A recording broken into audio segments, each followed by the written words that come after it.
गर्दैछु हिजो मैले पढाइसकेको छु एकदमै डिटेलमा यी कुराहरू त्यो रेकर्डेड छ पछि त्यसको नोट र त्यो भिडियोको लिंक हामी पठाउँछौँ ग्रुपमा र यो भिडियो हामी पछि रिलिज गर्छौँ युट्युबमा युट्युब च्यानल हाम्रो नेपाल अनलाइन स्कुलमा यो सबै भिडियो फ्री अफ कस्टमा हेर्न सक्नुहुन्छ तर त्यो पछि चाहिँ मात्रै रिलिज गर्छौँ हामी सो यो नोट चाहिँ बनाउनुस् आफ्नो नोट एकदमै इम्पोर्टेन्ट हुन्छ एक्जामको बेला एक्जामको बेला म किताबबाट पढ्छु गाह्रो हुन्छ त्यति बेला रिभाइज गर्न सकिँदैन टाइम हुँदैन त्यति र एक ठाउँमा लेखा हुन्छ भने आफैले बनाएको नोट छ भने त्यो फलो गर्न नि सजिलो हुन्छ बुझ्न नि सजिलो हुन्छ त्यसैले यो लेख्नुस् केही छुट्या छ भने लेख्नुस्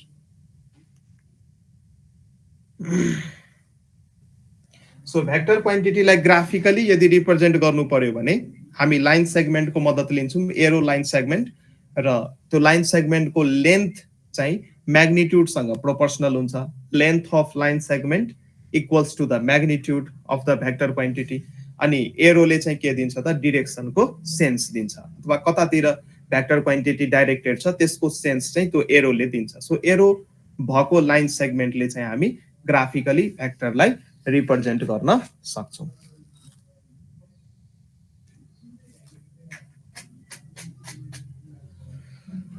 हामी एकदमै बेसिक्सबाट गइराछौं अब 11 मा पढ्दै हुनुहुन्छ भने झन् सजिलो हुने भयो 12 मा नि पढ्दै हुनुहुन्छ भने झन् रिभाइज हुने भयो र यदि आईओई कै लागि इन्ट्रान्स प्रिपरेसन गर्दै हुनुहुन्छ भने त्यसको लागि झन् राम्रो हुने भयो सो सबैको लागि यो काम हुन्छ हामी 3-4 वटा लेक्चर लिन्छौं भेक्टर सम्बन्धी त्यसमा चाहिँ हामी भेक्टरको सबै कुराहरू गर्छौं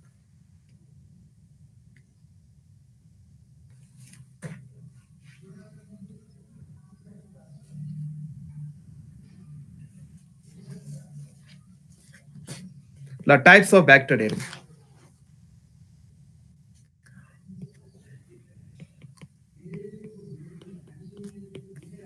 टाइप्स अफ भेक्टर्स भेक्टर्सको टाइप एउटा चाहिँ फर्स्टमा लेख्नुस् नल भेक्टर फर्स्टमा लेख्नुस् नल भेक्टरलाई हामी जीरो भेक्टर पनि भन्छौं नल भेक्टर र जीरो भेक्टर यसलाई चाहिँ हामी जीरो लेखेर माथि यसरी भेक्टर को साइन दिएर रिप्रेजेन्ट गर्छौं र नल भेक्टर र जीरो भेक्टरको कुरा यसको डाइरेक्सन चाहिँ फिक्स्ड हुँदैन its direction is arbitrary fixed हुँदैन इमेजिनरी हुन्छ त्यसैले हामी लेख्छौं its direction is not fixed direction चाहिँ फिक्स्ड हुँदैन र यसको म्याग्निट्युड चाहिँ 0 हुन्छ इट्स म्याग्निट्युड इज 0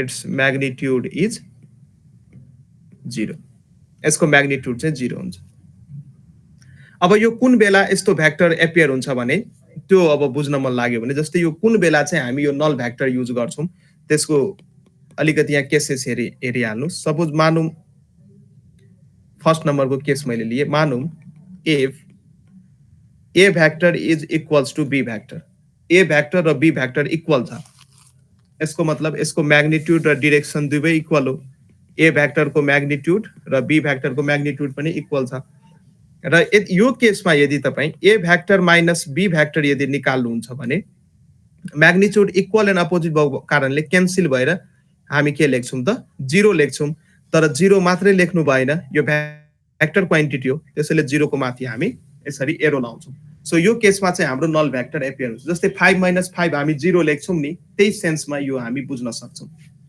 अर्को सेन्समा अर्को केसेसमा यो कुन बेला आउँछ मानौं तपाईलाई कुनै एउटा स्केलर को रिलेसन दिएको छ mu equals to minus of lambda यो कुनै रिलेसन दिएको छ रे mu equals to minus of lambda र तपाईलाई के इभ्यालुएट गर्न भन्दै छ भने ल्याम्डा प्लस म्यु टाइम्स कुनै पनि एउटा भेक्टर ए इभ्यालुएट गर्न भन्दै छ सो अब यहाँ हेर्नुस् म्यु को ठाउँमा माइनस ल्याम्डा लेख्न सकिन्छ यो म्यु को ठाउँमा माइनस ल्याम्डा लेख्न सकिन्छ so lambda minus lambda 0 any vector multiplied with 0 is 0 so overall answer आयो 0 तर 0 लेख्न पाइदैन 0 को माथि यसरी भेक्टर लाउनु पर्छ सो यस्तो केसमा नल भेक्टर चाहिँ एपियर हुन्छ यो चाहिँ हाम्रो नल भेक्टर थियो सो याद राख्नु पर्ने कुरो यसको म्याग्निट्युड हुन्छ 0 तर डाइरेक्सन फिक्स्ड हुँदैन डाइरेक्सन हुन्छ आर्बिट्रेरी डिरेक्सन हुन्छ आर्बिट्रेरी। त्यसपछि अर्को टाइप अफ भ्याक्टर हेरौँ, unit vector. Unit vector, unit vector. अब युनिट भ्याक्टर नाममै छ युनिट, यसको म्याग्निट्युड हुन्छ 1 युनिट। युनिट भ्याक्टरको म्याग्निट्युड हुन्छ 1 युनिट हुन्छ म्याग्निट्युड, यसरी बुझ्नु। Vector quantity with unit magnitude is called unit vector. यसको म्याग्निट्युड हुन्छ युनिटी, म्याग्निट्युड इज 1 युनिट, मैले लेखिदिएँ 1 युनिट हुन्छ म्याग्निट्युड। र यसको डिरेक्सन हुन्छ एलोङ द भ्याक्टर। जुन भ्याक्टरको युनिट भ्याक्टर निकाल्दै हुनुहुन्छ त्यही भ्याक्टरको एलोङमा यसको डिरेक्सन हुन्छ। It's direction is along the vector considered. जुन भ्याक्टर कन्सिडर गर्नुहुन्छ त्यही भ्याक्टरको एलोङमा यसको डिरेक्सन हुन्छ, त्यही भ्याक्टरको एलोङ यसको डिरेक्सन हुन्छ। इट्स डिरेक्सन इज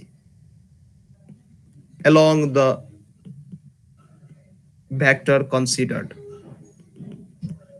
जुन भ्याक्टर कन्सिडर गर्नुहुन्छ त्यसकै एलोङ यसको डिरेक्सन। सपोज मानौँ मैले यो एउटा भ्याक्टर कन्सिडर गरेँ, यो चाहिँ मेरो ए भ्याक्टर हो, र अब मलाई युनिट भ्याक्टर लेख्नु छ भने युनिट भ्याक्टरको फर्मुला हुन्छ ए क्याप हुन्छ माथि, फर्मुला लेख्नुहोस्। ए क्याप भनेको माथि चाहिँ ए भ्याक्टर लेख्नुहोस्, तल चाहिँ ए भ्याक्टरको मोडुलस लेख्नुहोस्, म्याग्निट्युड भ्यालु लेख्नुहोस्।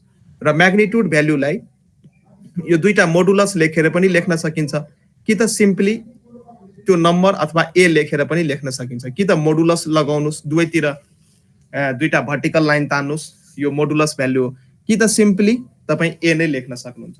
सो यो युनिट भ्याक्टर जुन ए क्याप छ यसको डिरेक्सन पनि यसकै एलोङ हुन्छ। म्याग्निट्युड हुन्छ 1 युनिट, मैले म्याग्निट्युड 1 युनिट यहाँ बनाएँ, र डिरेक्सन हुन्छ यसकै एलोङ, डिरेक्सन हुन्छ ए भ्याक्टरकै एलोङ। सो युनिट भ्याक्टरको म्याग्निट्युड 1 युनिट हुन्छ, र जुन भ्याक्टर लिँदै हुनुहुन्छ त्यही भ्याक्टरको एलोङ यसको डिरेक्सन हुन्छ। त्यसैले यहाँबाट म लेख्न सक्छु, यो रिलेसनबाट म लेख्न सक्छु A vector equals to A cap times A. A क्यापलाई ए क्यापको मद्दतले हामी युनिट भ्याक्टर डिनोट गर्छौँ, यसलाई चाहिँ हामी ए क्याप भन्छौँ। जस्तै पी भ्याक्टर कुनै दिएको छ, यो पी भ्याक्टर हो भने यसको युनिट भ्याक्टरलाई हामी पी क्याप लेख्छौँ। यो माथि जुन यो क्याप लगाएको, टोपी लगाएको हो, पी क्याप भयो। र यसको फर्मुला त्यही माथि चाहिँ पी भ्याक्टर लेख्नुहोस्, तल चाहिँ पी भ्याक्टरको मोडुलस भ्यालु म्याग्निट्युड लेख्नुहोस्, माथि पी भ्याक्टर, तल पी भ्याक्टरको म्याग्निट्युड लेख्नुहोस्। यो चाहिँ युनिट भ्याक्टरको के हो त फर्मुला भयो। र युनिट भ्याक्टरको कुनै पनि डाइमेन्सन हुँदैन, युनिटलेस क्वान्टिटी हो, र योसँग मात्रै एउटा कुरा हुन्छ, त्यो चाहिँ के हो त डिरेक्सन हो। So unit vector is dimensionless and unitless and only possesses direction. योसँग डिरेक्सन मात्रै हुन्छ। युनिट भ्याक्टरसँग डाइमेन्सन हुँदैन, यसको युनिट हुँदैन, र डिरेक्सन मात्रै पोजेज गर्छ।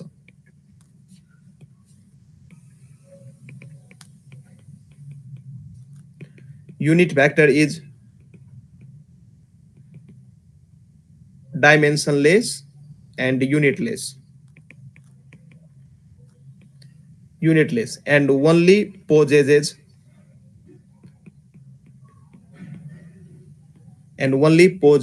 direction मात्रै पोजेस गर्छ, and only possesses direction। अब जस्तै एउटा 3D मा मैले एउटा भ्याक्टर दिए, जस्तै मानौँ मैले पी भ्याक्टरको कम्पोनेन्ट फर्ममा दिए। एलोङ एक्स एक्सिस यसको कम्पोनेन्ट छ px i cap, along Y axis यसको कम्पोनेन्ट छ py j cap, along Z axis यसको कम्पोनेन्ट छ pz k क्याप। अब यसको युनिट भ्याक्टर लेख्नुहोस् भनेर यो एउटा कुनै एउटा भ्याक्टर दियो, यसको युनिट भ्याक्टर लेख्न भन्दैछ। फर युनिट भ्याक्टर हामी लेख्न सक्छौँ पी क्याप इक्वल्स टु माथि चाहिँ पी भ्याक्टर, तल चाहिँ पी भ्याक्टरको मोडुलस। सो पी भ्याक्टर दिएकै छ, हामी लेख्न सक्छौँ px i cap, py j cap, pz k cap. यो i cap, j cap, k cap यो के हो, यो सबै कुरा हामी गर्छौँ। यो चाहिँ सबै युनिट भ्याक्टर हो, एलोङ कार्टेसियन कोअर्डिनेट एक्सिसको एलोङ चाहिँ युनिट भ्याक्टर हो। i cap is the unit vector along x axis, j cap is the unit vector along y axis, and k cap is the unit vector along z axis। So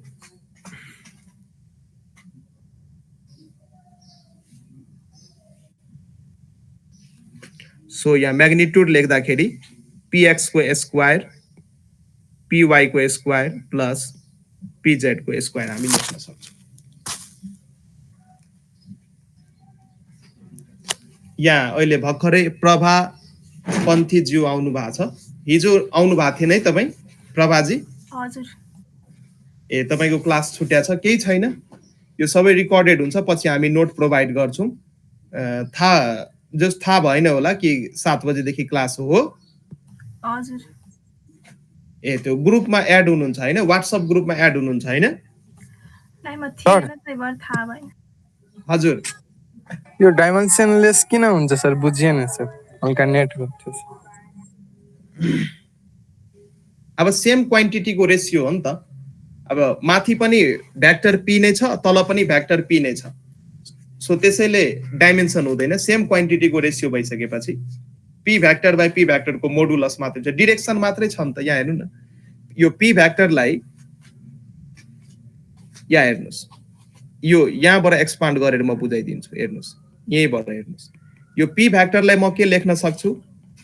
p cap dot p लेख्न सक्छु र तल p मात्रै छ हैन? Any कुनै पनि भेक्टरलाई त्यसको युनिट भेक्टर र त्यसको म्याग्निट्युडको फर्ममा हामी लेख्न सक्छौँ। अब हेर्नुस् त यो तल यो p र p क्यान्सल भएर p क्याप आयो र p क्याप के हो? एउटा युनिट भेक्टर हो। यसको म्याग्निट्युड 1 युनिट हुन्छ र डिरेक्सन मात्रै हुन्छ, त्यसैले यसको डाइमेन्सन पनि हुँदैन, युनिट पनि हुँदैन। क्यान्सल भयो नि त, तल माथि क्यान्सल भयो, डिरेक्सन मात्रै बच्यो। यहाँ डिरेक्सन मात्रै बच्यो।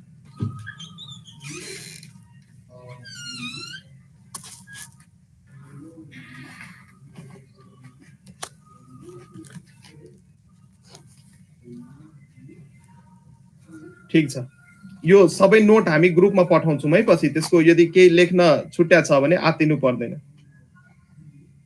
केही लेख्न छुट्या छ भने आत्तिनु पर्दैन। र अब चाहिँ हामी हिजो पोजिसन भेक्टरको पनि कुरो गरेका थियौँ, negative of a vector, collinear vector, parallel vector, त्यो सबै म एकचोटि रिक्याप गरेर आजको क्लासतिर म लाग्छु। र यो सबैको नोटहरू छ, पछि ग्रुपमा म पठाउँछु।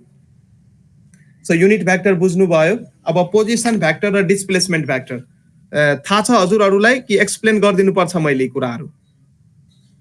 हेलो, पोजिसन भेक्टर भनेको थाहा छ? पोजिसन भेक्टर, सो पोजिसन भेक्टरले के दिन्छ त? कुनै पनि पोइन्टको पोजिसन दिन्छ विथ रेस्पेक्ट टु ओरिजिन। अब जस्तै यो मैले कार्टेसियन सिस्टम यो हाम्रो कोअर्डिनेट बनाए, यो कुनै पनि एउटा पोइन्ट हो, यो पोइन्ट ए हो मानौँ। यसको पोजिसन भेक्टर कसैले सोध्यो भने हामीले के गर्नुपर्छ? यो पोइन्टलाई यो ओरिजिनसँग यसरी कनेक्ट गरिदिनु पर्छ। सो यो जुन भेक्टर बन्यो यसलाई चाहिँ हामी पोजिसन भेक्टर भन्छौँ। सो पोइन्ट ए को पोजिसन भेक्टर चाहिँ ए भेक्टर हामी भन्न सक्छौँ। यता चाहिँ एक्स एक्सिस, यता चाहिँ वाइ एक्सिस। त्यही अनुसार अर्को कुनै पोइन्ट दियो, पोइन्ट बी, यसको पोजिसन भेक्टर भन्न भन्यो, यसलाई पनि यो ओरिजिनबाट यसरी कनेक्ट गरिदिने। र यो जुन भेक्टर बन्यो यसलाई चाहिँ हामी पोजिसन बी को के भन्छौँ त? पोजिसन भेक्टर भन्छौँ। ठिक छ। र मानौँ ए चाहिँ, अब यसमै म डिस्प्लेसमेन्ट भेक्टर पनि बताइदिन्छु। यो पोजिसन भेक्टर बुझ्नुभयो। अब यो पोजिसन भेक्टरले कुनै पनि पोइन्टको पोजिसन स्पेसिफाई गर्छ कि त्यो ओरिजिनको रेस्पेक्टमा कतातिर छ। ठिक छ। कुनै पनि अब्जेक्टको position with respect to certain reference point origin जुन भेक्टर हामी ड्र गर्छौँ त्यसलाई चाहिँ हामी पोजिसन भेक्टर भन्छौँ। र मानौँ पार्टिकलको बी चाहिँ इनिसियल पोइन्ट थियो रे, सुरुमा पार्टिकल बी पोइन्टमा थियो र ए चाहिँ पार्टिकलको फाइनल पोइन्ट हो रे, फाइनल पोइन्ट अथवा फाइनल पोजिसन नि भन्न सक्नुहुन्छ। सो डिस्प्लेसमेन्ट पार्टिकलले कहाँदेखि कहाँ डिस्प्लेसमेन्ट गर्यो यदि कसैले सोधिरहेछ भने डिस्प्लेसमेन्टको डिरेक्सन हुन्छ सधैँ इनिसियल पोइन्टदेखि फाइनल पोइन्टसम्म। सो डिस्प्लेसमेन्ट भेक्टर निकाल्नुस् त यहाँ। सो डिस्प्लेसमेन्टको डिरेक्सन हुन्छ सधैँ इनिसियलदेखि फाइनल। सो इनिसियल पोइन्ट हो बी, फाइनल पोइन्ट हो ए। सो ए र बी लाई यसरी मैले कनेक्ट गरिदिएँ। यो चाहिँ मेरो के भयो त? डिस्प्लेसमेन्ट भेक्टर भयो, डी भेक्टर। र डिस्प्लेसमेन्ट भेक्टरको भ्याल्यु निकाल्नुस् त ल। यो triangle law of vector Edison use गरेर डिस्प्लेसमेन्ट भेक्टरको यहाँ मलाई भ्याल्यु भन्नु त एकजना।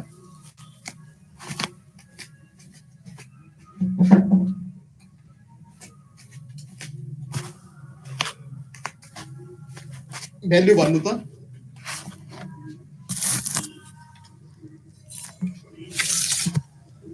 गाह्रो भयो। अब यहाँ हेर्न सक्नुहुन्छ, हेर्नुहोस् ट्रायंगल लले के भन्छ, दुईटा भेक्टर यदि सेम अर्डरमा छ भने त्यसको रिजल्टेन्ट त्यही ट्रायंगलको थर्ड साइड जुन अपोजिट अर्डरमा छ त्यसले दिन्छ। यहाँ सेम अर्डरमा कुन कुन हो, B vector plus displacement vector D vector र यो दुईटाको भेक्टर सम कोसँग इक्वल हुन्छ, ए भेक्टरसँग इक्वल हुन्छ हैन। सो यहाँ म लेख्न सक्छु displacement vector equals to A vector minus B vector, यो चाहिँ फर्मुला हो। सो डिस्प्लेसमेन्ट कुनै पनि पार्टिकलको यदि डिस्प्लेसमेन्ट भेक्टर लेख्नु छ भने ए भेक्टर भनेको के हो त, फाइनल पोजिसन भेक्टर र बी भेक्टर भनेको के हो त, initial position vector. Initial point हो बी, त्यसैले बी लाई मैले इनिशियल पोजिसन भेक्टर भन्न सक्छु र ए भनेको हाम्रो फाइनल पोइन्ट हो, त्यसैले सानो ए भेक्टरलाई फाइनल पोजिसन भेक्टर भन्न सकिन्छ। सो यहाँ लेख्न सकिन्छ therefore displacement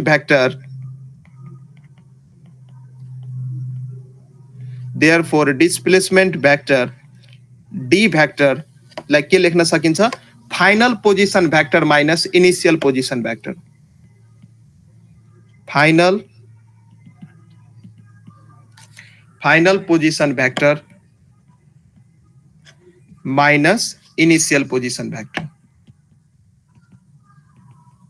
minus initial position vector. यो कुरो बुझ्नु भयो? बुझ्नु भएन भने सोध्नुस् फेरि मलाई। सोनम यस सर। यो कुरो बुझ्नु भयो?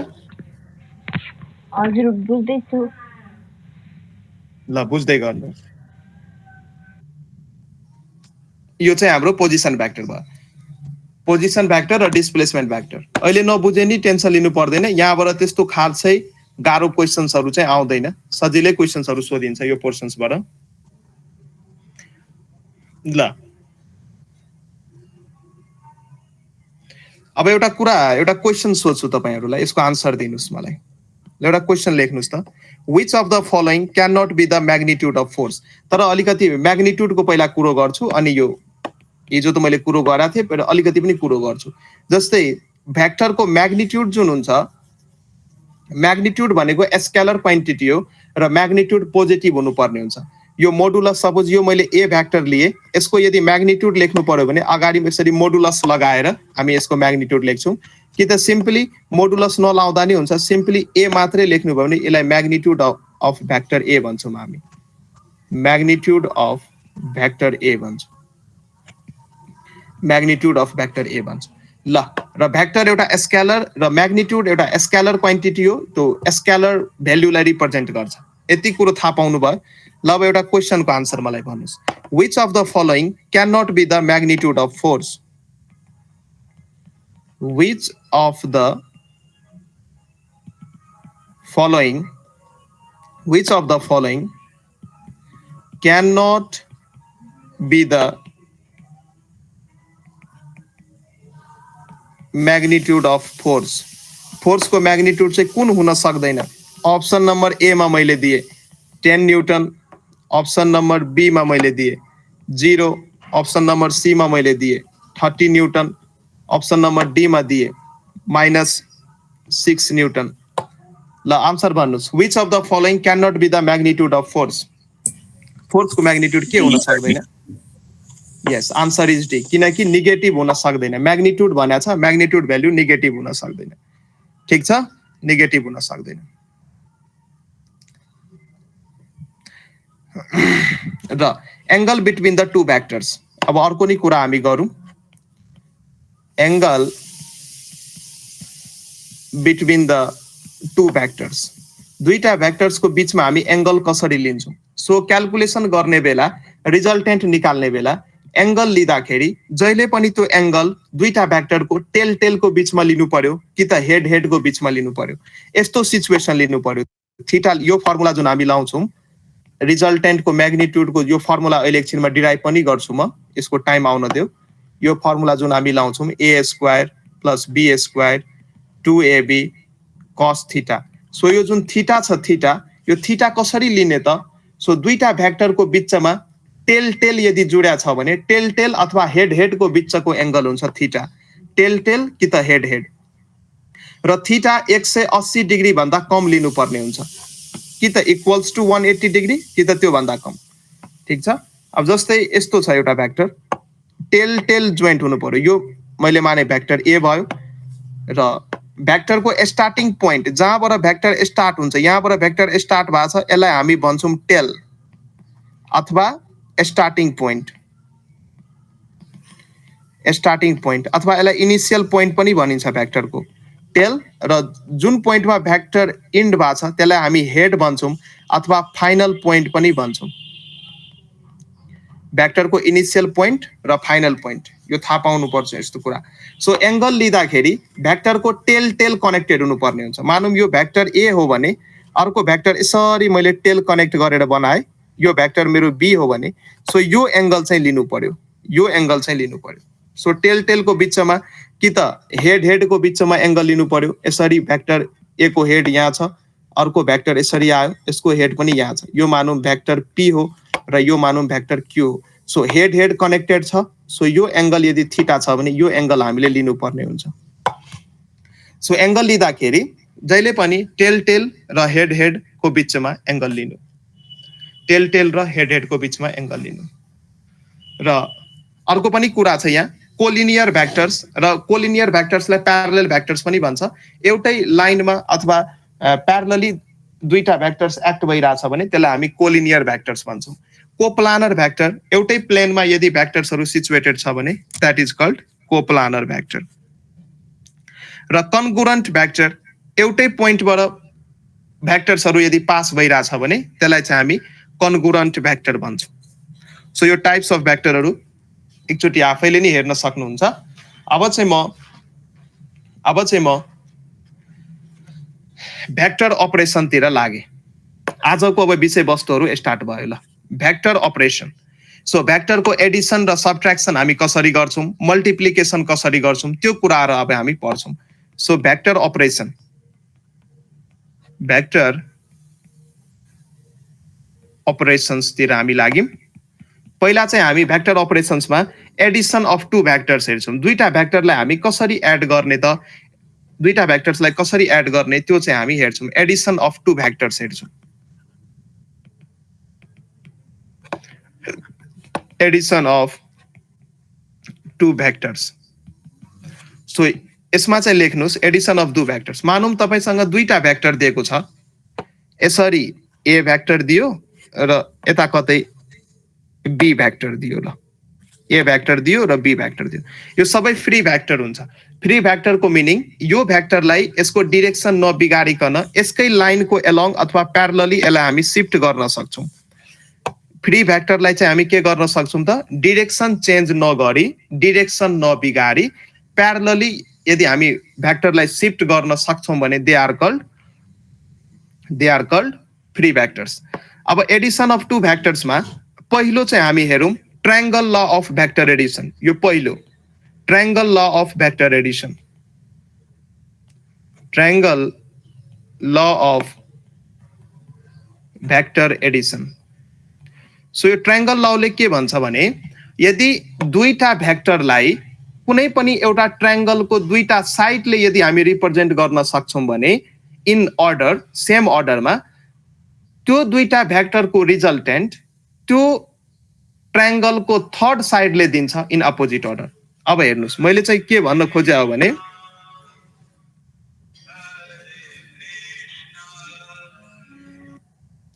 यहाँ हेर्नुहोस् मैले के भने अब यो दुईटा भेक्टरलाई ट्रायंगलको साइडको फर्ममा प्रेजेन्ट गर्नुहोस्। यो ए भेक्टरलाई मैले ट्रान्सलेट गर्न सक्छु, प्यारलली शिफ्ट गर्न सक्छु। ए भेक्टर मैले यहाँ लेखेँ। अब बी भेक्टरलाई पनि प्यारलली यहाँ शिफ्ट गर्न सक्छु म। बी भेक्टर मैले यहाँ लेखेँ। ए भेक्टर मेरो यो हो, बी भेक्टर मेरो यो हो। अब यो दुईटाको रिजल्टेन्ट चाहिँ कसले दिन्छ त, अब ट्रायंगल बनाउनुहोस्। ट्रायंगल कसरी बनाउने, फर्स्ट भेक्टरको टेल र सेकेन्ड भेक्टरको हेडलाई कनेक्ट गरिदिनुहोस्। यसरी कनेक्ट गर्नुहोस् तर इन अपोजिट अर्डर, यो दुईटा भेक्टर यो अर्डरमा छ भने यहाँ हेर्नुस् त यो दुईटा भेक्टर अर्डरमा छ भने थर्ड भेक्टर चाहिँ अपोजिट अर्डरमा हुनु पर्यो सो अपोजिट अर्डरमा जुन छ भेक्टर यसले चाहिँ यो दुईटा भेक्टरको रिजल्टेन्टलाई रिप्रेजेन्ट गर्छ यही हो triangle law of vector Edison so यहाँ म लेख्न सक्छु रिजल्टेन्ट आर यो जुन रिजल्टेन्ट आर छ यो चाहिँ भेक्टर समसँग बराबर हुन्छ ए भेक्टर र बी भेक्टरको भेक्टर समसँग बराबर हुन्छ यो चाहिँ हाम्रो triangle law of vector addition हो triangle law of vector addition त्यही अनुसार यस्तो खालको भेक्टर दियो मानौ एउटा ट्रायंगल बनाउनुस्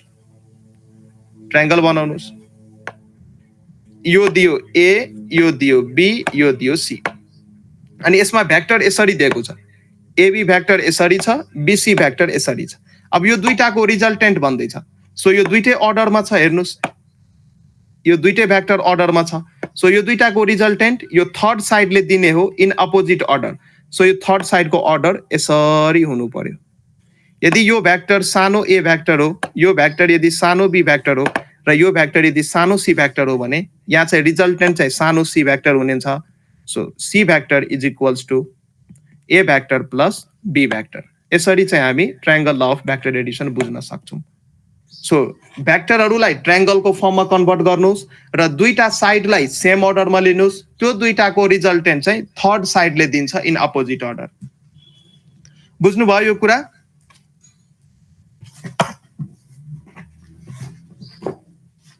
हेलो हजुर सर यस सर बुझ्यो ल ठीक छ यसरी चाहिँ लेख्न सक्नुहुन्छ सेम अर्डर र अपोजिट अर्डर मात्रै याद राख्नु दुईटा भेक्टर चाहिँ सेम अर्डरमा हुनु पर्यो र अरु चाहिँ अपोजिट र थर्ड भेक्टर चाहिँ अपोजिट अर्डरमा हुनु पर्यो थर्ड भेक्टर चाहिँ अपोजिट अर्डरमा हुनु पर्यो ठीक छ ल सो यसको फर्मुला यदि हामी निकाल्न खोज्छौं भने यसरी हामी निकाल्न सकिन्छ मानौं चाहिँ यो ए भेक्टर भयो यो बी भेक्टर भयो र यो दुईटाको रिजल्टेन्ट भेक्टर चाहिँ यो भेक्टर भयो यो चाहिँ रिजल्टेन्ट भेक्टर भयो यो चाहिँ ए भेक्टर यो चाहिँ बी भेक्टर अब यसको फर्मुला लेख्दाखेरि यो ए भेक्टरलाई यसरी अगाडि एक्सटेन्ड गर्नुस् र यहाँबाट एउटा परपेन्डिकुलर यसरी झार्नुस् सो परपेन्डिकुलर मैले झारे र पोइन्टहरुको नाम लेख्न सक्छु मानौं यो पोइन्ट पी भयो यो क्यू भयो यो आर भयो यो एस भयो र angle between the vectors so मैले थीटा माने यो एंगल मैले थीटा माने के यो थीटा मैले मानेको ठीक छ मैले अघि भने थिए हेड र टेलको बीचमा एंगल हुनु पर्यो तर यो एंगल त ए भेक्टरको हेड र बी भेक्टरको टेल सँग छ हेर्नुस् त यो एंगल मैले जुन थीटा माने यो थीटा राइट छ कि रङ छ मलाई एकजना कमेन्ट गर्नुस् त मैले त अघि हेड र टेलको बीचमा एंगल लियो भने थिए यहाँ त हेड र टेलको बीचमा छ कुरो उही हो अब यहाँ हेर्नुस् त ए भेक्टर फ्री भेक्टर भइसकेपछि ए भेक्टरलाई हामी अगाडि बढाउन सक्छौं सो यो पोइन्ट मानौं यो पोइन्ट मेरो क्यू हो सो म ए भेक्टरलाई अगाडि सारे र बी भेक्टर यही पोइन्टमा यसरी माथि गएको छ यो बी भेक्टर सो एंगल जुन थीटा आयो यो वास्तवमा टेलकै बीचको एंगल रहेछ यो चाहिँ ए भेक्टर टेलकै बीचको एंगल रहेछ त्यसैले this theta is okay so अब यो जुन हाम्रो रिजल्टेन्ट हो यो त हाम्रो रिजल्टेन्ट भेक्टर हो R vector this is equals to A vector plus B vector this is equals to A vector plus B vector अब यसको म्याग्निट्युड यदि लेख्नु छ भने पाइथागोरस थ्योरम लाउनुस् यो PQ Pythagoras theorem in triangle in right angle triangle in right angled triangle PRS मा हामी लेख्न सक्छौं PR इक्वल्स टु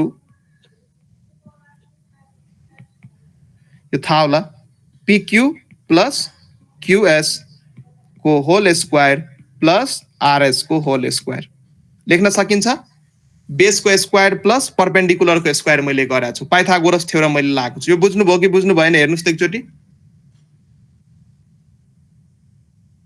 एकचोटी चेक गर्नुस् यो मैले लेखेको बुझ्नु भयो कि बुझ्नु भएन यो पाइथागोरस मैले थ्योरम लगाएको हो बेसको स्क्वायर बेस हाम्रो यति छ र हाइपोटेन्युसको स्क्वायर र परपेन्डिकुलरको स्क्वायर परपेन्डिकुलर हाम्रो यति छ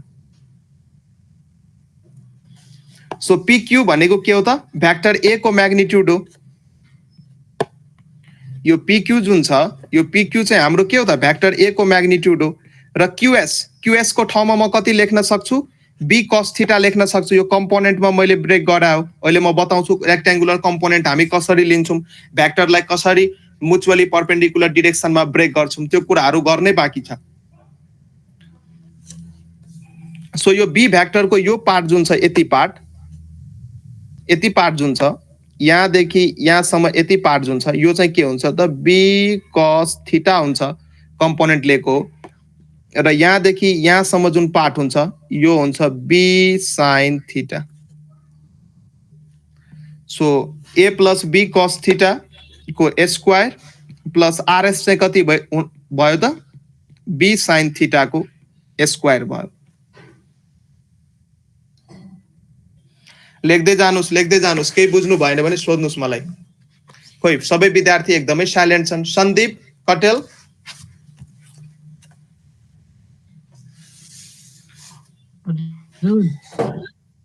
के छ बाबु हाल खबर ठिकै छ सर लेखिँदैछ लेख्दै छौ नि कुरा ल यसलाई सिम्प्लिफाई गरेर मलाई फाइनल आन्सर भन त फाइनल आन्सर के आइराछ सिम्प्लिफाई गर त्यसलाई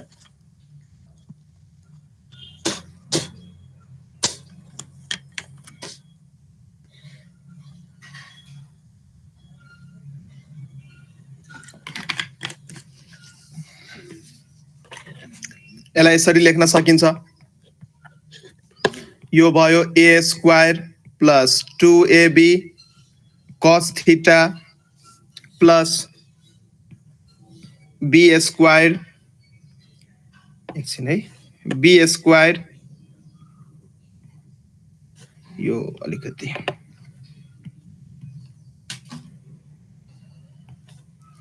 B square cos square theta र यहाँ चाहिँ हुने भयो B square sin square theta अब यहाँ चाहिँ B स्क्वायर कमन लिनु sin square theta plus cos square theta equals to 1 हुन्छ सो मेरो रिजल्टेन्टको म्याग्निट्युडको फर्मुला के भयो A square 2AB cos theta plus B square यो चाहिँ रिजल्टेन्टको म्याग्निट्युडको फर्मुला भयो एकदमै इम्पोर्टेन्ट फर्मुला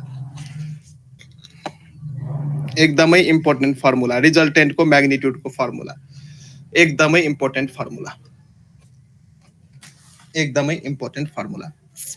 ठीक छ अब मानौँ यो रिजल्टेन्टले भेक्टर A सँग अल्फा एंगल बनाएको छ मानौँ यो रिजल्टेन्टले भेक्टर A सँग अल्फा एंगल बनाएको छ सो tan अल्फालाई म के लेख्न सक्छु tan अल्फा भनेको perpendicular by base therefore tan alpha equals to formula के हो हाम्रो tan को perpendicular by base so alpha को रेस्पेक्टमा परपेन्डिकुलर के हुन्छ RS र बेस चाहिँ के हुन्छ PS RS बाइ PS लेख्दै जानुस् RS बाइ PS RS भयो माथि PS लाई फेरि ब्रेक गर्न सक्छौं हामी PQ प्लस QS मा यसलाई हामी फेरि PQ प्लस QS मा ब्रेक गर्न सक्छौं therefore tan alpha equals to RS को ठाउँमा कति लेख्न सकिन्छ B sin थीटा लेख्न सकिन्छ RS को ठाउँमा लेख्न सकिन्छ B sin theta upon PQ भनेको के हो त भेक्टर A को म्याग्निट्युड हो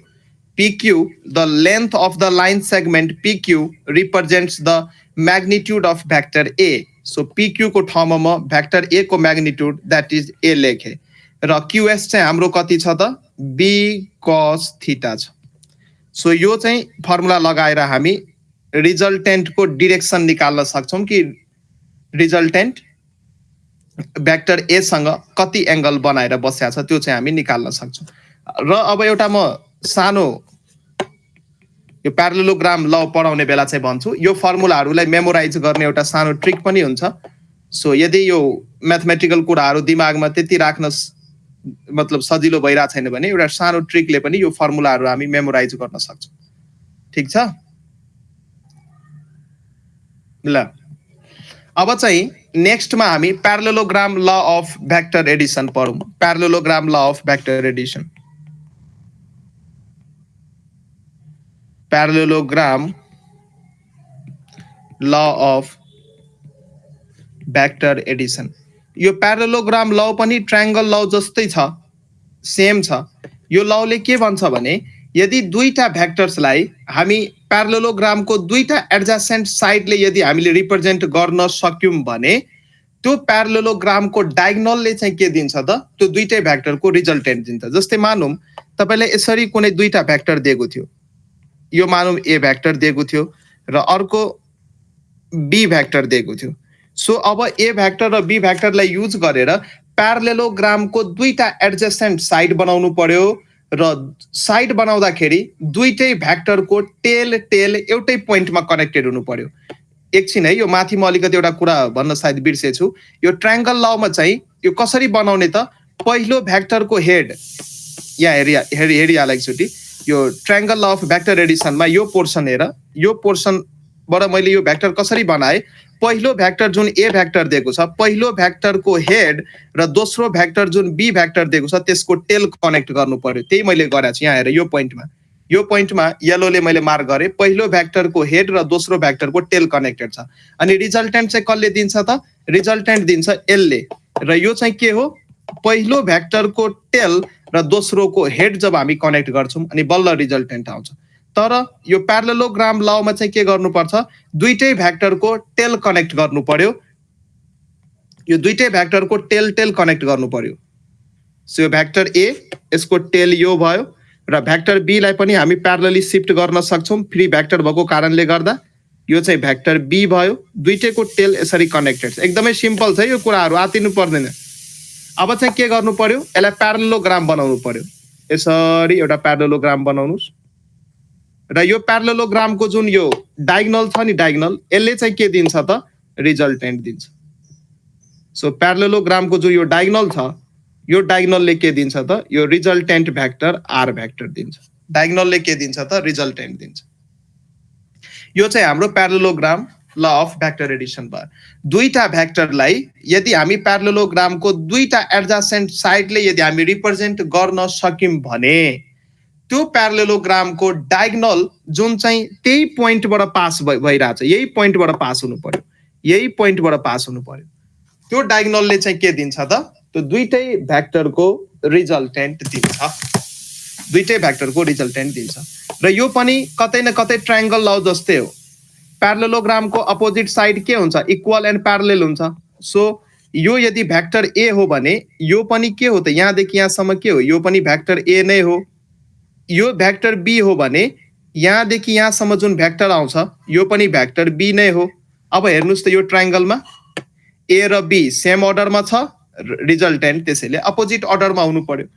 सो प्यारालेलोग्राम पनि triangle law of vector Edison जस्तै छ, अलिकति कुरा फरक छ, त्यति हो। सो यहाँ पनि रिजल्टेन्टको फर्मुला सेम हुन्छ, यहाँ पनि रिजल्टेन्टको फर्मुला सेम हुन्छ। मानौं यो रिजल्टेन्टले भेक्टर ए सँग अल्फा एंगल बनाएको छ रे। मानौं म यहाँले केही रब गरे स्क्रिनलाई। यो भेक्टर ए ले यो रिजल्टेन्टसँग अल्फा एंगल बनाएको छ र भेक्टर बी ले रिजल्टेन्टसँग बीटा एंगल बनाएको छ। अब यो 10 अल्फा र 10 बीटा लेख्न म ट्रिक भन्दैछु। त्यही माथिबाटै फर्मुलाबाटै कुराहरु ड्राइभ गर्न सकिन्छ, तर एक्जाममा त्यति टाइम हुँदैन। यदि फर्मुलाहरु लाउनु पर्यो भने स्टुडेन्ट्सहरुले मिस्टेक गर्छन्। सो यो फर्मुला लेख्न सिक्नुस्। यदि 10 अल्फा लेख्दै हुनुहुन्छ भने 10 अल्फा लेख्दै हुनुहुन्छ भने चाहिँ गर्नुस्, यो अल्फा कुनसँग एंगल हो, रिजल्टेन्टले भेक्टर ए सँग बनाएको एंगल चाहिँ अल्फा हो। त्यसैले यतापट्टि यदि 10 लेख्नु भएको छ भने यतापट्टि पनि 10 आउनु पर्यो। 10 भनेको साइन बाइ कस, यता चाहिँ लेखिहाल्नुस्, पहिला साइन बाइ कस लेखिहाल्नुस्। र एंगल चाहिँ यो दुईटै भेक्टरको बीचको एंगल लिनु पर्यो। सो मानौं यो दुईटै भेक्टरको बीचको एंगल छ थीटा। सो एंगल चाहिँ थीटा लिनु पर्यो, sine theta by cos theta. र हामी 10 अल्फा निकाल्दै छौं। अल्फा चाहिँ रिजल्टेन्टले भेक्टर ए सँग एंगल बनाएको छ, त्यसैले ए चाहिँ नलिने, यतापट्टि लिने बी र तल डिभाइड गर्ने ए बाट। यसरी फर्मुला याद गर्न सक्नुहुन्छ। मैले चाहिँ यसरी याद गरेको थिएँ, सोचे हजुरहरुलाई भनिदिन्छु सजिलो हुन्छ भनेर।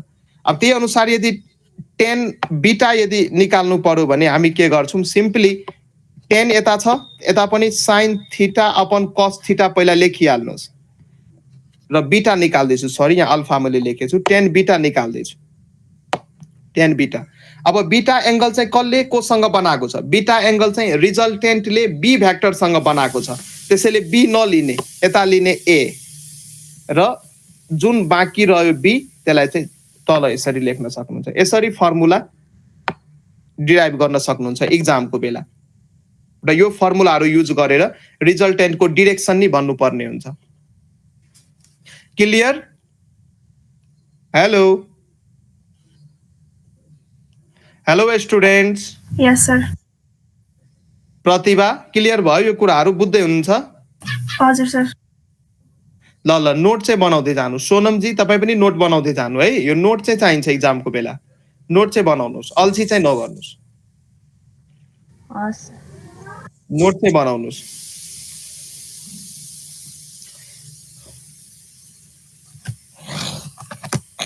लेख्न बाँकी होला लेख्नुस् ल नोट चाहिँ बनाउनुस्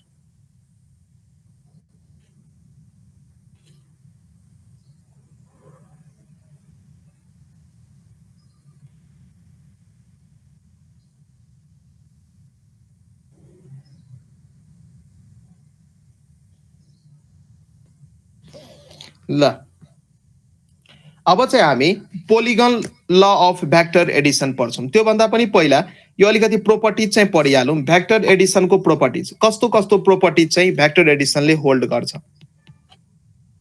प्रोपर्टिज अफ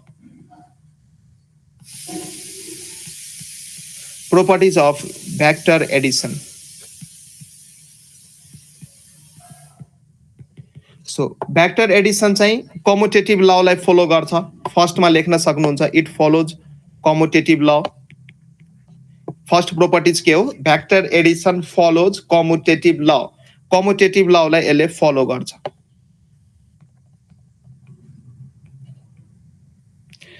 कम्युटेटिभ ललाई यसले के गर्छ त डबल टिक मैले लगाएको छु कम्युटेटिभ ललाई यसले फलो गर्छ कम्युटेटिभ लको मतलब यदि भेक्टर ए लाई भेक्टर बी सँग जोड्नु भयो र भेक्टर बी लाई यदि भेक्टर ए सँग जोड्नु भयो भने दुईटै केसमा आन्सर सेम आउँछ a + b = b + a यस्तो यदि सिचुएसन आइराछ भने त्यसलाई चाहिँ हामी कम्युटेटिभ ल भन्छौं जस्तै 2 + 3 = 5 3 + 2 = 5 सो यो चाहिँ कम्युटेटिभ ल हो भेक्टर एडिसन इज कम्युटेटिभ ठीक छ यो ललाई यसले फलो गर्छ सेकेन्ड ल चाहिँ के हो भने यसले एसोसिएटिभ ललाई पनि फलो गर्छ एसोसिएटिभ ललाई पनि यसले के गर्छ त फलो गर्छ अब एसोसिएटिभ ल भनेको के हो त शिफ्टिङ अफ ब्र्याकेट हो ब्र्याकेट शिफ्ट गरेर अब जस्तै कस्तै हेर्न सक्नुहुन्छ यहाँ सपोज मानौं A vector plus B vector plus C vector छ यसको रिजल्टेन्ट अथवा यो तीनटैलाई जोड्यो भने के आउँछ भनेर भनिराछ भने पहिला चाहिँ के गर्नुस् ए भेक्टर र बी भेक्टरलाई जोड्नुस् पहिला ए भेक्टर बी भेक्टरलाई जोड्दा यसको के एउटा रिजल्टेन्ट आउँछ त्यो रिजल्टेन्टमा सी भेक्टर जोड्नुस् जुन आन्सर आउँछ त्यही आन्सर यो केसमा पनि आउँछ त्यही आन्सर यो केसमा पनि आउँछ कि त पहिला बी र सी लाई जोड्नुस् अनि त्यसपछि ए लाई जोड्नुस् कि त पहिला ए र बी लाई जोड्नुस् त्यसपछि सी लाई जोड्नुस् केही फरक पर्दैन यो ब्र्याकेट शिफ्ट गर्न सक्नुहुन्छ केही फरक पर्दैन कि त सुरुमा पहिला ए भेक्टर र सी भेक्टरलाई जोड्नुस् अनि त्यसमा चाहिँ बी भेक्टर जोड्नुस् यो तीनटै केसमा आन्सर चाहिँ के आउँछ त सेम आउँछ त्यसैले भेक्टर एडिसनले डिस्ट्रिब्युटिभ ललाई के गर्छ त फलो गर्छ अथवा डिस्ट्रिब्युटिभ ल holds true in this case यसरी हामी भन्न सक्छौं सो कम्युटेटिभ ल एसोसिएटिभ ल लाई फलो गर्ने भयो र डिस्ट्रिब्युटिभ ललाई पनि फलो गर्छ अहिले भेक्टर एडिसनले डिस्ट्रिब्युटिभ ललाई पनि फलो गर्छ डिस्ट्रिब्युटिभ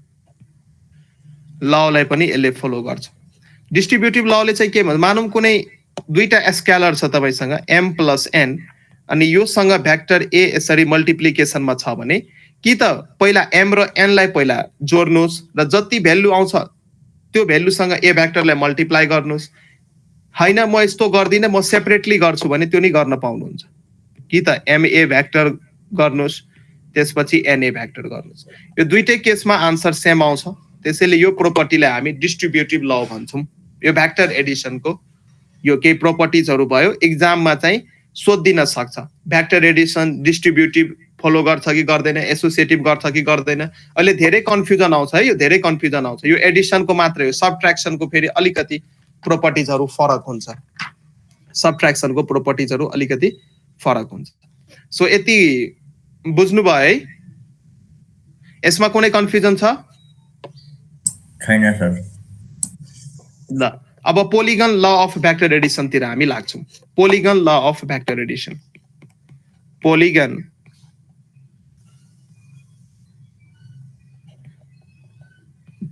ल अफ भेक्टर एडिसन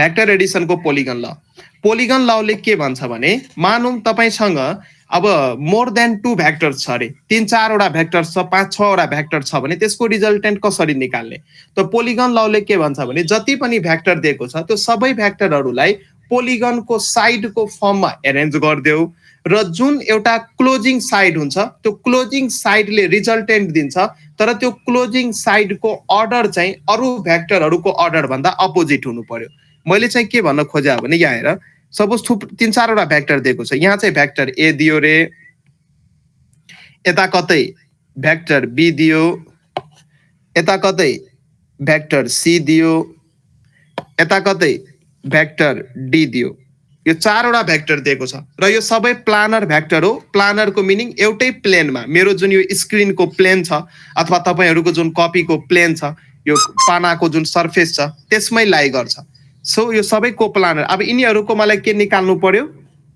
रिजल्टेन्ट निकाल्नु पर्यो यो सबै कोप्लानर भेक्टर हो र यो सबै फ्री भेक्टर हो त्यसैले यिनीहरुलाई चाहिँ के गर्नु पर्यो त यसकै लाइनको एलोङ अथवा प्यारलली सो दैट यसको डाइरेक्सन चाहिँ नबिग्रियोस् हामी शिफ्ट गर्न सक्छौं ट्रान्सलेट गर्न सक्छौं सो अब यसलाई चाहिँ पोलिगनको रूपमा बनाउनुस् मैले यसरी भेक्टर ए लाई प्यारलली शिफ्ट गरे भेक्टर ए यहाँ आयो त्यही अनुसार भेक्टर बी लाई म यता कतै शिफ्ट गरे प्यारलली शिफ्ट गर्नु पर्छ भेक्टर बी यहाँ आयो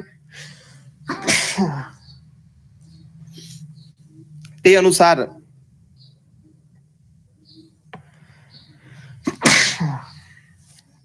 यता चाहिँ भेक्टर सी आयो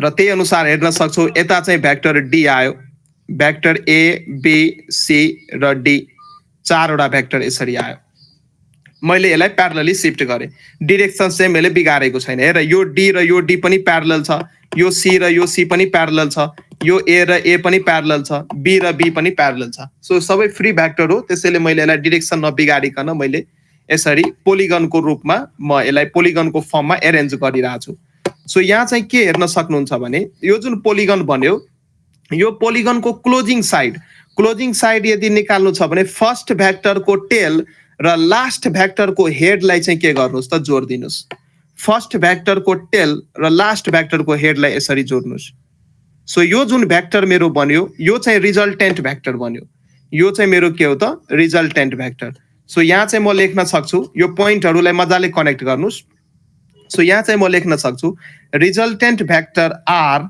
is equals to the vector sum of A vector plus B vector plus C vector plus D vector र A B C D vector को अर्डर चाहिँ सेम छ हेर्नुस् यो सेम अर्डरमा फ्लो भइराछ तर रिजल्टेन्ट भेक्टर को अर्डर चाहिँ के छ त डिफरेन्ट छ so according to the polygon law of vector addition if a number of vectors are represented in magnitude and direction by the sides of a polygon taken in the same अर्डरमा लिनु पर्यो then their resultant is represented in magnitude and direction by the closing side of the polygon taken in the opposite order जुन कुरो चाहिँ मैले अहिले यहाँ डायग्राममा बनाए त्यही कुरो चाहिँ मैले स्टेटमेन्टमा बनायो यो चाहिँ हाम्रो क्लोजिङ साइड हो यो जुन रिजल्टेन्ट भेक्टर हो नि यो पोलिगनको क्लोजिङ साइड हो र यो क्लोजिङ साइडले चाहिँ रिजल्टेन्ट भेक्टर दिन्छ इन अपोजिट अर्डर सो यो जुन ल मैले लेखे यसलाई नै म के भन्छु त polygon law of vector Edison भन्छु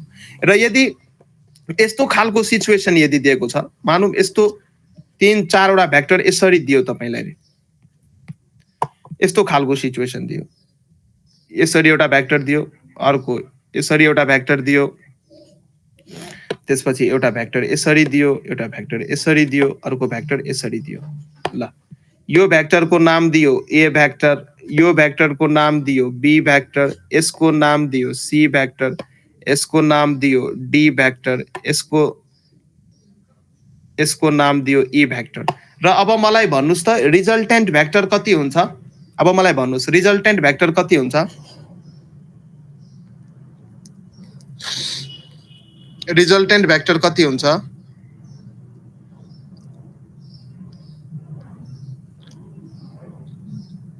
हेलो, यसमा सबै एउटै अर्डरमा लिएको छ। अब यहाँ हेर्नुस् यो सबै भेक्टरको अर्डर सेम छ कि छैन? यो सबै भेक्टरको अर्डर सेम छ, त्यसैले रिजल्टेन्ट कति हुने भयो? 0। रिजल्टेन्ट कति हुने भयो? 0। यस्तो केसमा सबै भेक्टरको अर्डर सेम छ। यदि ई भेक्टर मैले यसरी बनाइदिएको भए, यो ई भेक्टरको यदि अर्डर मैले चेन्ज गरिदिएको भए, अर्डर चेन्ज गरिदिएको भए चाहिँ के हुन्थ्यो भने यस्तो हुन्थ्यो। ई भेक्टर चाहिँ रिजल्टेन्ट भइदिन्थ्यो, A vector, B vector, C vector plus D vector. तर मैले यहाँ अर्डर त चेन्ज गरेर दिएको छैन, अर्डर त सेम दिएको छ। अर्डर सेम दिएको छ भने यति बेला चाहिँ रिजल्टेन्ट के भइदिन्छ त? 0 हुन्छ। किन रिजल्टेन्ट 0 हुन्छ? हेर्नुस् यहाँ किन रिजल्टेन्ट 0 भयो? यहाँबाट हेर्न सक्नुहुन्छ A plus B plus C plus D यतिको सट्टा के लेख्न सक्यो? हेर्नुस् त, A plus B plus C plus D यतिको सट्टा मैले मानौँ कुनै एउटा रिजल्टेन्ट भेक्टर लेखेँ, यतिको सट्टा मैले लेखेँ आर भेक्टर, सपोज लेखेँ। हेर्नुस् आर भेक्टर, र आर भेक्टरको अर्डर मैले ए प्लस बी प्लस सी र डी मात्रै हेर्दैछु, ईलाई चाहिँ मैले ल्याएको छैन। यतिको लागि मैले यो ईलाई मैले एकछिन यहाँबाट हटाइदिएँ। A plus B plus C plus D को रिजल्टेन्ट भयो आर भेक्टर। तर यहाँ आर भेक्टर र ई भेक्टर जुन छ इक्वल एन्ड अपोजिट छ। यहाँ हेर्न सक्नुहुन्छ R vector is the negative of E vector, direction opposite छ। यदि आर भेक्टर यदि रिजल्टेन्ट लिने हो भने आर भेक्टरको डिरेक्सन यसरी हुन्छ, यसरी। यो चाहिँ आर भेक्टर हो। र यहाँ आर भेक्टर र ई भेक्टर इक्वल लेन्थको छ र डिरेक्सन मात्रै अपोजिट छ। सो दुइटै एक अर्काको नेगेटिभ भेक्टर हो, म्याग्निट्युड सेम छ। त्यसैले यो केसमा नेट रिजल्टेन्ट जुन आउँछ, नेट रिजल्टेन्ट जुन आउँछ त्यो आउँछ 0। नेट रिजल्टेन्ट आउँछ 0। त्यसैले एक लाइन लेख्न सक्नुहुन्छ यहाँ नोट भनेर, एक लाइन लेख्न सक्नुहुन्छ नोट भनेर। In a closed polygon, in a closed polygon मतलब सबै साइड क्लोज्ड गरेर अलरेडी पहिला नै दिएको छ।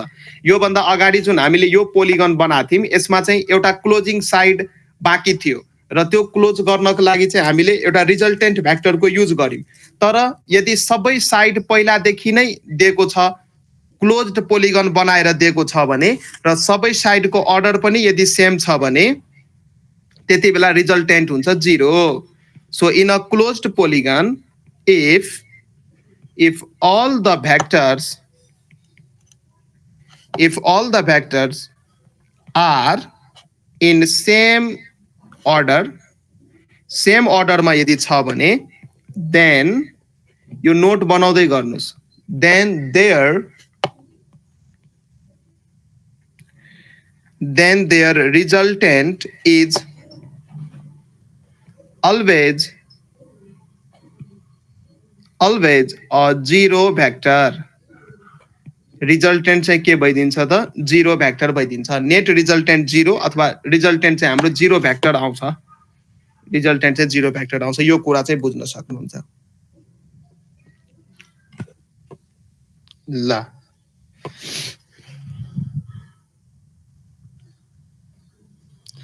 अब यति कुरा बुझिसकेपछि अब एक दुईवटा न्युमेरिकल चाहिँ तपाईहरुलाई म गराउँछु भन्दा पनि प्र्याक्टिस गराउँछु, आन्सर चाहिँ भन्नुपर्ने हुन्छ। ल एउटा क्वेशन लेख्नुस् त। The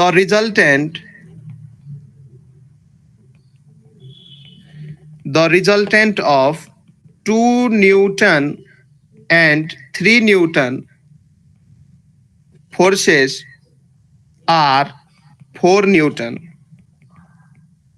Find the angle between 3 Newton. The resultant of 2 Newton and 3 Newton forces are 4 Newton. Find the angle between 3 Newton and 2 Newton force. ल मलाई एंगल भनिदिनु त एकचोटि यो क्याल्कुलेट गर्नुस् त यो अल्छी चाहिँ नमान्नुस् क्याल्कुलेट गरेर मलाई आन्सर भनिदिनु त्यसको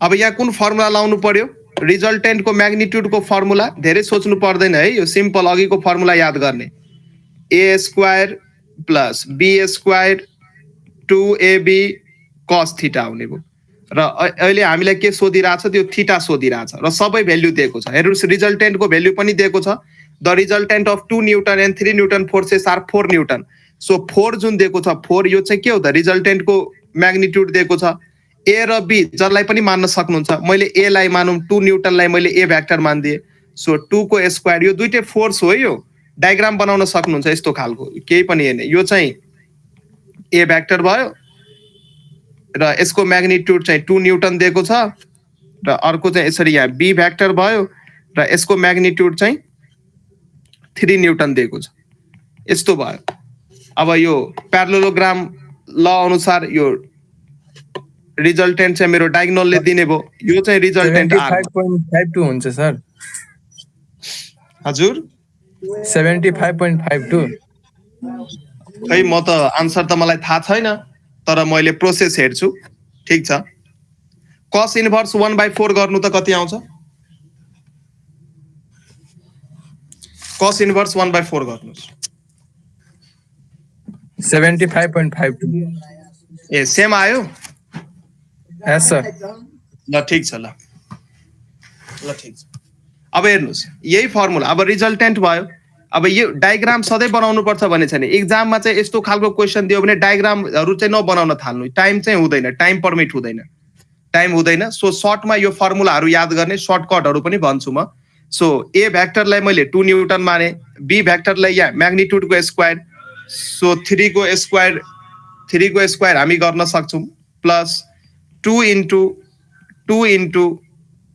3 into cos थीटा सो यसलाई चाहिँ सल्भ गर्न सक्नुहुन्छ कुनै अप्ठ्यारो छैन स्क्वायरिङ गर्नुस् दुवैतिर स्क्वायरिङ अन बोथ साइड गर्नुस् यतापटि स्क्वायर गर्दा 4 को स्क्वायर भयो 16 यता गर्नुस् यो भयो 4 यो भयो 9 यो भयो 3 दुना 6 6 त्रिके 12 12 cos थीटा सो यहाँ 12 cos थीटा इक्वल्स टु लेख्न सक्नुहुन्छ 16 minus 13 9 plus 4 कति हुन्छ 13 हुन्छ 16 minus 13 भयो 3 यता चाहिँ भयो 12 cos theta therefore cos theta equals to 3/12 therefore theta equals to cos inverse 1/4 गर्नुस् 3 1 जा 3 3 4 जा 12 यहाँ चाहिँ आउँछ 1/4 सो cos इन्भर्स 1/4 गर्नुस् जति आन्सर आउँछ त्यति नै लेख्नुस् सो एक्जाममा कहिलेकाहीँ cos इन्भर्स 1/4 को फर्ममा नि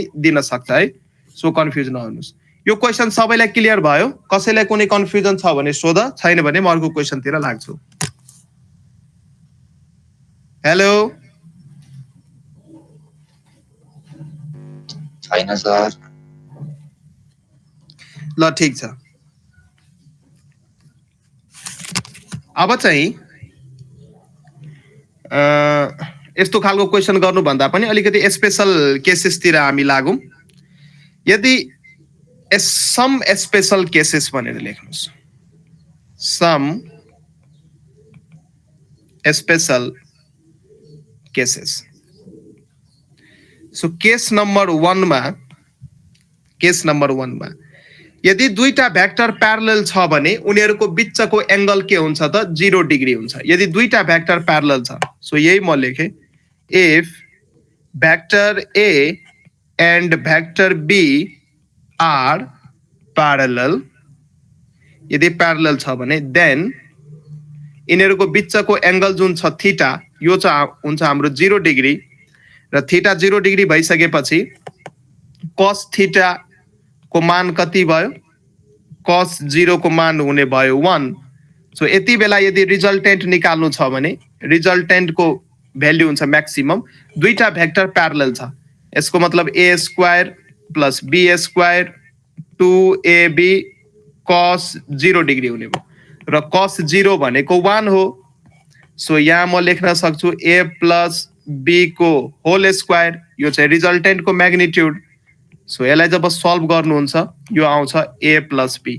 सो दुईटा भेक्टरको रिजल्टेन्टको म्याग्निट्युड कुन बेला म्याक्सिमम हुन्छ जब दुईटै भेक्टर सेम डिरेक्सनमा एक्ट भइराछ अथवा दुईटा यदि प्यारलल भेक्टर्स दिएको छ भने सो यसरी दुईटा भेक्टर दियो यो भेक्टर a दियो र अर्को यसरी भेक्टर b दियो यो दुईटै प्यारलल छ so angle between the vectors 0 माथिकोलाई मान्नुस् भेक्टर a तलकोलाई मान्नुस् भेक्टर b यति बेला जुन यो दुईटाको रिजल्टेन्ट आउँछ रिजल्टेन्टको भ्याल्यु हुन्छ म्याक्सिमम सो दुईटा भेक्टरको रिजल्टेन्टको भ्याल्यु म्याक्सिमम कुन बेला हुन्छ जब एंगल बिट्विन द भेक्टर के हुन्छ त 0 डिग्री हुन्छ यो एउटा केस भयो सो 0 डिग्री आउन बित्तिकै यति लामो फर्मुला चाहिँ नलाउनुस् है 0 डिग्री आउन बित्तिकै किनकि टाइम कन्ज्युम हुन्छ नि त सल्भ गर्न टाइम लाग्छ फेरि अरु क्वेशनलाई टाइम दिन सक्नुहुन्न 0 डिग्री छ भने सिधै यो रिलेसन याद गर्नुस् 0 डिग्री छ भने कुनै दुईटा भेक्टरको बीचको एंगल 0 डिग्री छ भने त्यो दुईटै भेक्टरको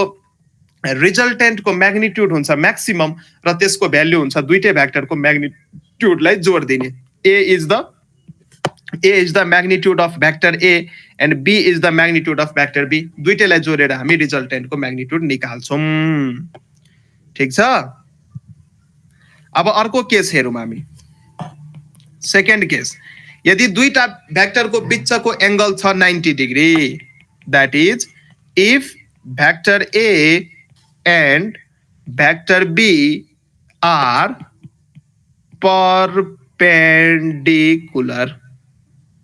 perpendicular छ then थीटा चाहिँ कति हुने भयो त 90 डिग्री हुने भयो सो 90 डिग्री हुन बित्तिकै यो रिजल्टेन्टको म्याग्निट्युड कति हुन्छ फर्मुला लाएर निकालिहालौं हामी फर्मुला हाम्रो के हो a square plus b square 2ab cos theta र यहाँ थीटा कति छ 90 डिग्री cos 90 कति हुन्छ 0 हुन्छ हुँदैन यहाँ थीटा 90 डिग्री भइसकेपछि cos 90 हुन्छ 0 सो यो एक्सप्रेसन भयो a square plus b square 2ab cos 90 र cos 90 कति हुन्छ 0 सो ओभरअल रिजल्ट के भयो यो होल टर्म 0 हुने भयो so overall result a square plus b square so यदि दुईटा भेक्टर परपेंडिकुलर छ भने त्यति बेला रिजल्टेन्ट निकाल्ने फर्मुला चाहिँ यो भयो त्यति बेला रिजल्टेन्ट निकाल्ने फर्मुला चाहिँ under root of a square को म्याग्निट्युड प्लस b स्क्वायर को म्याग्निट्युड यो फर्म चाहिँ दिमागमा राख्नु होला यदि दुईटा भेक्टर परपेंडिकुलर छ भने र अर्को केसेस पनि छ केस नम्बर 3 यदि दुईटा भेक्टर एन्टी प्यारलल छ भने एन्टी प्यारलल मतलब उनीहरुको डाइरेक्सन अपोजिट छ एंगल 180 डिग्री छ एन्टी प्यारलल को केस मतलब एउटा भेक्टर यता यसरी यो डाइरेक्सनमा छ भने अर्को भेक्टर यसरी अपोजिट डाइरेक्सनमा छ सो थीटा कति हुने भो 180 हुने भो सो यो केसमा रिजल्टेन्ट को भ्यालु आउँछ मिनिमम यो केसमा रिजल्टेन्ट को भ्यालु आउँछ मिनिमम निकाली हाल्नुस् यहाँ हेर्नुस् त r भनेको अंडर रूट अफ मानौ यो माथिको भेक्टर a थियो तलको भेक्टर b थियो सो के लेख्ने भेक्टर a को म्याग्निट्युड को स्क्वायर प्लस भेक्टर b को म्याग्निट्युड को square plus 2ab cos theta र यहाँ थीटा कति छ 180 डिग्री छ सो cos 180 कति हुन्छ प्लस 1 हुन्छ कि माइनस 1 हुन्छ cos 180 -1 हो यही कुरा यहाँ लाउनुस् a square plus b square 2ab cos 180 degree so cos 180 भनेको -1 भयो सो यो फर्मुला हाम्रो a square plus b square minus 2ab हुने भयो cos 180 को भ्यालु हुन्छ -1 है यो यसको ठाउँमा मैले -1 लेखे cos 180 को भ्यालु कति हुन्छ त -1 हुन्छ सो यो फर्मुलामा राख्नुस् र भ्यालु हेर्नुस् त कति आउँछ त यसलाई म a माइनस b को होल स्क्वायर लेख्न सक्छु सो यति बेला जुन रिजल्टेन्ट आउँछ यति बेला रिजल्टेन्ट को भ्यालु हुन्छ मिनिमम र यसको भ्यालु हुन्छ दुईटै भ्याक्टरको म्याग्निट्युडको सम। सो यो एक्सप्रेसन पनि याद गर्नुहोस्। यदि दुईटा भ्याक्टर एन्टी प्यारलेल दिएको छ, एन्टी प्यारलेल मतलब त्यसको डिरेक्सन अपोजिट छ, एंगल 180 छ भने रिजल्टेन्ट कसरी निकाल्ने त? हायर भ्याक्टरको म्याग्निट्युड माइनस लोवर भ्याक्टरको म्याग्निट्युड। जुन भ्याक्टरको म्याग्निट्युड बढी छ त्यसको म्याग्निट्युडबाट थोरै म्याग्निट्युड भएको भ्याक्टरको म्याग्निट्युड चाहिँ घटाइदिनु पर्यो। सो म्याक्सिमम र मिनिमम भ्याल्यु, त दुईटा भ्याक्टरको maximum value a plus b हुन सक्छ र minimum value a minus b हुन सक्छ। a प्लस b, म्याक्सिमम चाहिँ a प्लस b, मिनिमम चाहिँ a minus b। So range, अब चाहिँ रेन्ज, सो दुईटा भ्याक्टरको जुन रिजल्टेन्ट छ त्यसको रेन्ज के को बीचमा आउन सक्छ त? त्यसको रेन्ज a माइनस b र a प्लस b को रेन्जमा आउँछ। सो भेरी इम्पोर्टेन्ट कुरो यहाँबाट क्वेसन सोधेको छ है। रेन्ज अफ रिजल्टेन्ट, रिजल्टेन्ट को range, range of resultant. So resultant जुन छ रेन्ज, त्यसको मानौँ यो हाम्रो रिजल्टेन्ट भयो, यसको रेन्ज चाहिँ आर म्याक्स भन्दा लेस देन और इक्वल्स टू हुनु पर्यो र ग्रेटर देन और इक्वल्स टू आर मिन हुनु पर्यो। यो चाहिँ रेन्ज हो। र आर मिन चाहिँ कति छ त? आर मिन छ a माइनस b र आर म्याक्स कति छ? a plus b। सो यो रेन्जमा चाहिँ भ्याक्टरको रिजल्टेन्ट आउनु पर्छ। यहाँबाट चाहिँ क्वेसन सोधेको छ है, यहाँबाट सोध्न सकिन्छ, इम्पोर्टेन्ट कुरा छ। सो भ्याक्टरहरूको जुन रिजल्टेन्ट छ त्यो यो दुईटा रेन्जमा पर्नु पर्ने हुन्छ। यो रेन्जमा यदि पढा छैन भने हाम्रो कुरो मिलेन। ल लेख्नुस्, यो के छुट्या छ भने लेख्नुस् र कन्फ्युजन छ भने सोध्नुस्। के लेख्या छ भने छुट्या छ भने लेख्नुस्, छैन भने म एउटा क्वेसन दिँदैछु त्यसको आन्सर मलाई भन्नुस्। ल एउटा क्वेसन लेख्नुस्। क्वेसन छ the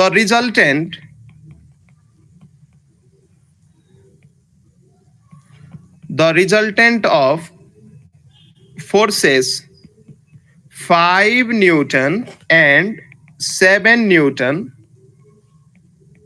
cannot be, 5 Newton and 7 Newton cannot be, option number A मा दिएको छ 6 न्यूटन, ऑप्शन नंबर बी मा दिएको छ 13 न्यूटन, ऑप्शन नंबर सी मा दिएको छ 2 न्यूटन, ऑप्शन नंबर डी मा दिएको छ 10 न्यूटन। ल यसको आन्सर मलाई भन्नुस् त।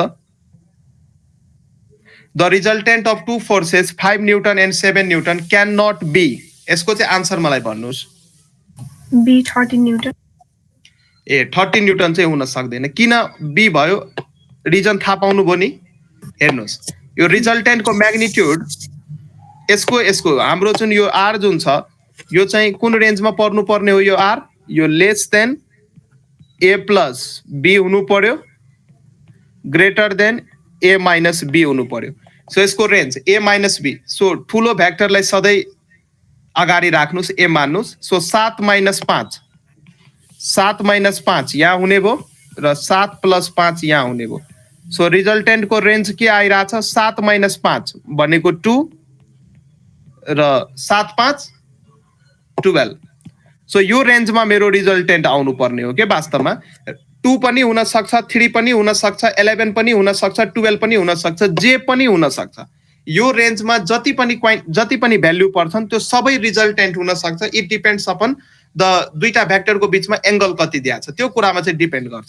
तर यहाँ हेर्नुस् त, यहाँ हेर्नुस् 6 न्यूटन हुन सक्छ, यही रेन्जमा परिरहेछ, हुन सक्छ।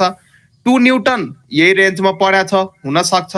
10 न्यूटन यही रेन्जमा परेछ, हुन सक्छ। तर 13 न्यूटन चाहिँ यो रेन्जमा परेको छैन, त्यसैले 13 न्यूटन चाहिँ रिजल्टेन्ट हुन सक्दैन। त्यसैले माथि जुन मैले आइडेन्टिटी लेखे यसको युज थाहा पाउनु भयो सबैजनाले? सोनम जी हजुर हो। यो कुराहरू पछि इन्ट्रान्समा यहीँबाट क्वेसन्सहरू फ्रेम गरेर सोध्न सकिन्छ, त्यसैले कन्फ्युजन नहुनु होला। यो कुराहरू इम्पोर्टेन्ट छ।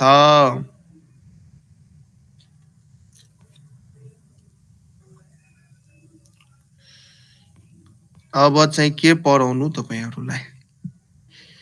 एकछिन।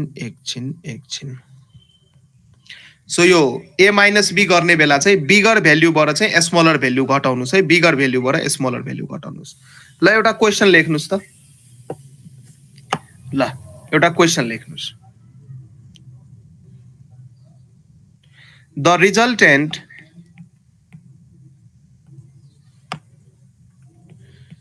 resultant of vector A and vector B, vector A and vector B is perpendicular to vector A. It's perpendicular to vector A.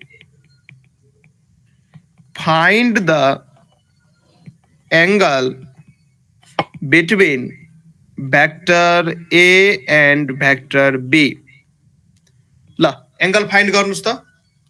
दुईटा भेक्टर को रिजल्टेंट भेक्टर ए सँग परपेंडिकुलर छ। ए र बी को रिजल्टेंट भेक्टर ए सँग परपेंडिकुलर छ भने find the angle between vector A and vector B. Find the angle between vector A and vector B. ल गर्नुस् त यो ट्राई गर्नुस् पहिला आफै।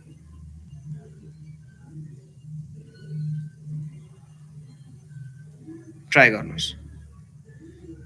अब यो चाहिँ कस्तो छ भने ए र बी को रिजल्टेंट ए सँग परपेंडिकुलर छ। मानौं यतापट्टि कतै भेक्टर ए थियो अनि यतापट्टि कतै भेक्टर बी थियो।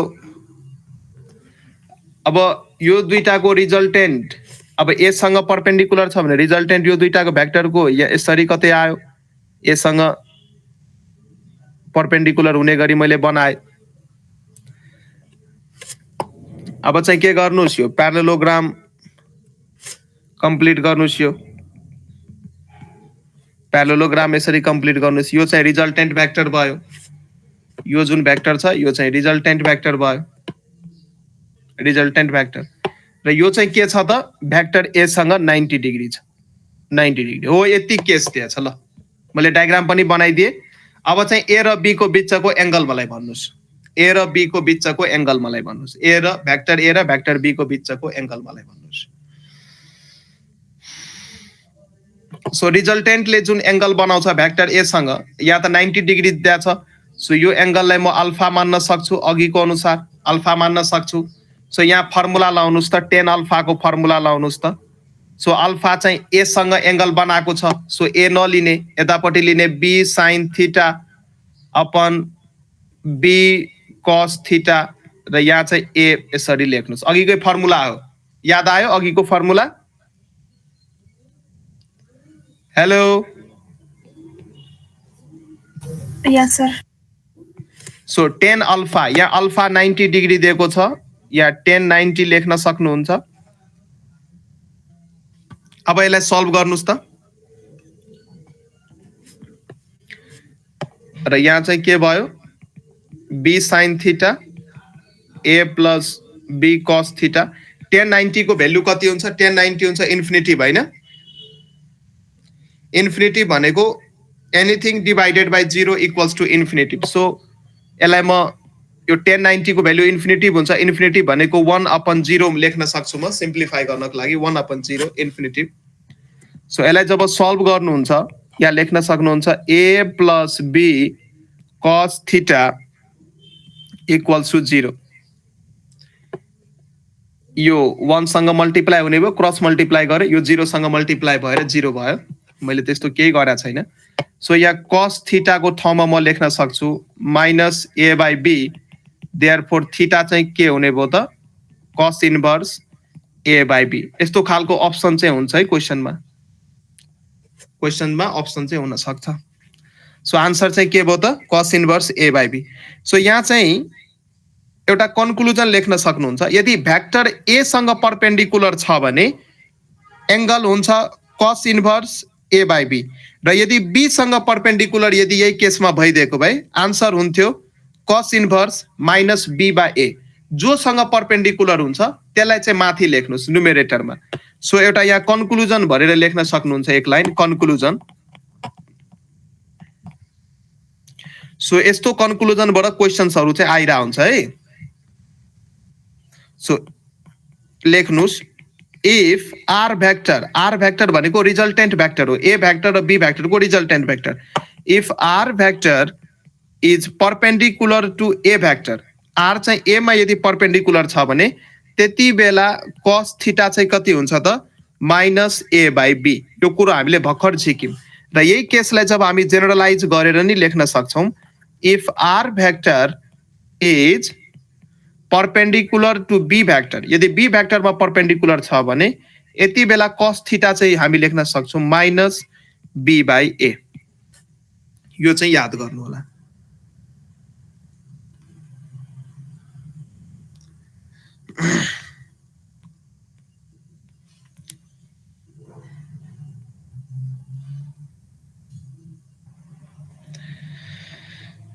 अब हेर्नुस्, अब एउटा पोइन्ट लेख्नुस् यहाँ, रिजल्टेन्ट 0 हुनको लागि त्यो एउटा कहानी म भन्छु पहिला। मानौँ एउटा ब्लक यहाँ यसरी छ, ग्राउन्डमा ब्लक छ र एउटा मान्छेले यसलाई यतातिर राइटतिर 2 न्युटन फोर्सले तानिरहेछ र अर्को मान्छेले यही ब्लकलाई लेफ्टतिर 2 न्युटन फोर्सले तानिरहेछ। मलाई भन्नुस् यो ब्लकमा नेट फोर्स कति लागिरहेछ?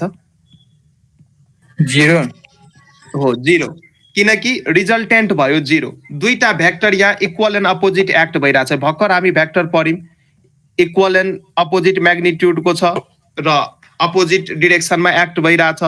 एंगल भयो 180 डिग्री।